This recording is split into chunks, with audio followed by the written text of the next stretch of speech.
Broiler கோழியில் இது வரைக்கும் chilli chicken செஞ்சுருக்கேன், பிரியாணி செஞ்சுருக்கேன், அப்புறமா சப்பாத்திக்கு சைட் டிஷ்ஷாக பட்டர் சிக்கன் செஞ்சுருக்கேன்.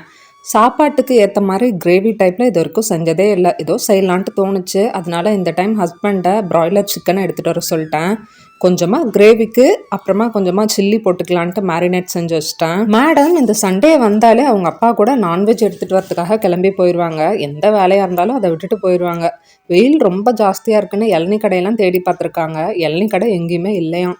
கரும்பு ஜூஸ் மட்டும் ஏதோ கடையில் பார்த்து 2 வாங்கிட்டு வந்தாங்க. அதை குடிச்சிட்டு அதுக்கப்புறமா லஞ்ச் சமைக்க ஸ்டார்ட் பண்ணிட்டோம். நேற்று ஏதோ திடீர்னு ஹஸ்பண்ட் நானே இன்னைக்கு சமைக்கிறேன்னு சொல்லிட்டாங்க.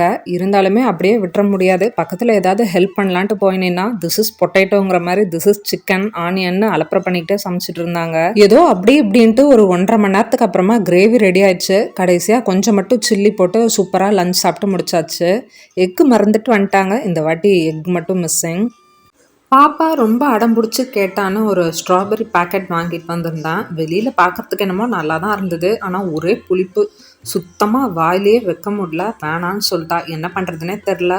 நம்மளாலையும் அப்படியே புளிப்பாக சாப்பிட முடியாது. அதனால நாட்டு சக்கரை பால்லாம் சேர்த்து மில்க் ஷேக் மாதிரி ரெடி பண்ணிடலான்ட்டு லைட்டாக வெது வெதுப்பான தண்ணியில் கல்லுப்பும் சோடாவும் போட்டு ஊற வச்சிட்டேன். வாஷ் பண்ணிட்டு அதுக்கப்புறமா கட் பண்ணி போட்டு மில்க் ஷேக் செஞ்சுக்கலான்ட்டு. இதை பிரேக்ஃபாஸ்ட்க்கு தான் ரெடி பண்ணியிருந்தேன். கண்டிப்பாக எல்லாருக்குமே இது பத்தாது. மரவள்ளி கிழங்கு வீட்டில் இருந்தது. அதனால அதை கட் பண்ணி போட்டு தாளிச்சிக்கலான்னு சொல்லி குக்கரில் வேக போட்டிருந்தேன். ஒரு விசில் தான் விட்டுருந்தேன். பயங்கரமாக குழஞ்சி போச்சு. ரொம்ப பிஞ்சாக இருந்தனால வேறு வழி இல்லை. அதையும் தாளித்து சாப்பிட்டு தான் ஆகணும்.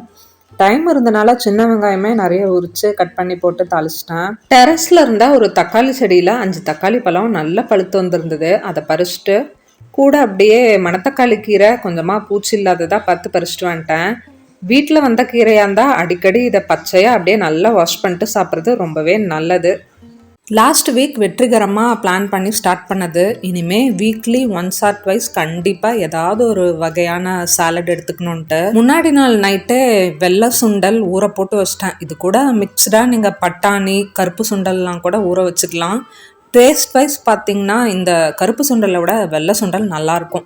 கிரேவி மாதிரி வேணும்னா கருப்பு சுண்டல் பண்ணிக்கலாம். டேஸ்ட் வைஸ் சாலட்லாம் நல்லா இருந்தால் மட்டும்தான் எல்லாருக்கும் இறங்கும். அதனால வெள்ளை சுண்டலே ஊற போட்டு வச்சிட்டேன். இந்த மாதிரி ஏதாவது சாலட் பண்ணுறேன்னா கண்டிப்பாக கூடவே ஏதாவது ஒரு வகையான கூழ் செஞ்சுருவேன். ஏதாவது ராகி கூழ் இல்லைன்னா உளுந்து கஞ்சி, அப்படியும் இல்லைன்னா ஏதாவது பனானா ஸ்ட்ராபெரி இந்த மாதிரி போட்டு மில்க் ஷேக் மாதிரியாவது ரெடி பண்ணிடுவேன். இன்றைக்கி வேறு எதுவுமே இல்லை. ராகி மாவு மட்டும்தான் இருந்தது. அதனால் ராகி கூழே ரெடி பண்ணிட்டேன். சுண்டல் கையில் அமுத்தி பார்த்தா நல்லா மசியணும். அந்த அளவுக்கு வேக வச்சு எடுத்துக்கோங்க. இல்லைனா டைஜஷன் ப்ராப்ளம்லாம் வரும்.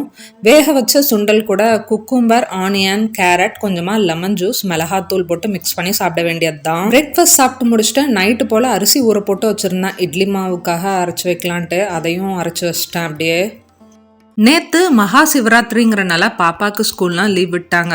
ஹஸ்பண்ட்க்கு ஆஃபீஸ் எப்பவும் போல தான் இருந்தது. Husband full day fasting. நேற்று காலையிலேருந்து இன்னைக்கு காலையில் வரைக்கும் இருந்துட்டு காலையில் தான் பிரேக்ஃபாஸ்ட் சாப்பிட்டாங்க. நம்மளாலாம் சுத்தமாக இருக்கவே முடியாது. அதுவும் இல்லாமல் இந்த டைம் வேற கிளைமேட் சேஞ்ச் ஆகுறதுனால அல்சர் வேற பயங்கரமாக தூக்கி விட்டுருச்சு. லைட்டாக ஜில்லுன்னு தர்பூசணி, மணத்தக்காளி கீரை, வெந்தயம் சாப்பிட்றது, அப்புறமா மோர் குடிக்கிறதுன்னு ஒரு 2 hours கேப் விட்டு கொஞ்சம் கொஞ்சமாக ஒன்றா இதை தான் சாப்பிட்டுட்டு சரி பண்ண ஸ்டார்ட் பண்ணியிருக்கேன். இன்னும் 2-3 நாளைக்கு இதே போல் கண்டினியூ பண்ணாதான் சரியாகும். எல்லா சிவன் கோவில்லையுமே ரொம்ப ரஷ்ஷாக இருக்கும்ட்டு தெரியும்.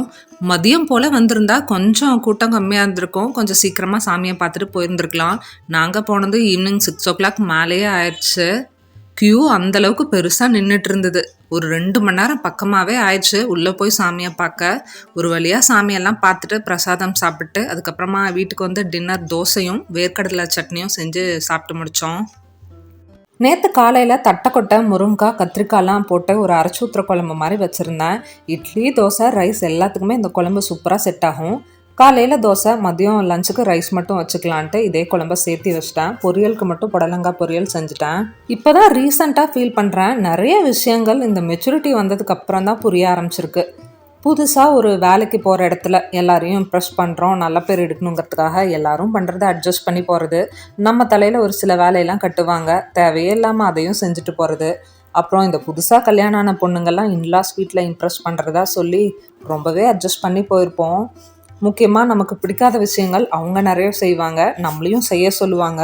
சரி கொஞ்ச நாள் தானே அப்படின்ட்டு அட்ஜஸ்ட் பண்ணி போயிடுவோம். எவ்வளோ நாள் தான் நமக்கு பிடிக்காத விஷயங்கள் நம்ம முன்னாடி அவங்க செய்யும் போதும் நம்மளை செய்ய சொல்லும் போதும் அட்ஜஸ்ட் பண்ணி போக முடியும்? கொஞ்ச நாள் போனதுக்கப்புறம் கடுப்பாகி நம்ம எல்லாத்தையும் ஸ்டாப் பண்ணிடுவோம், எல்லாத்துக்குமே நோ சொல்ல ஆரம்பிச்சிருவோம். யாருமே முன்னெல்லாம் பொறுமையாக இருந்தால் இப்போ பொறுமையை இழந்துட்டான்லாம் சொல்ல மாட்டாங்க. முன்ன நல்லவளாக இருந்தால் இப்போ கெட்டவளாயிட்டான்னு ஒரே வார்த்தையில் முடிச்சிருவாங்க. ரொம்ப வருஷம் போனதுக்கு அப்புறம் தான் புரியும், ஸ்டார்டிங்லேருந்தே இவங்களுக்குலாம் அட்ஜஸ்ட் பண்ணி போகாமல் பிடிக்கல, நோன்னு சொல்லி பழகிருந்துருக்கலான்ட்டு.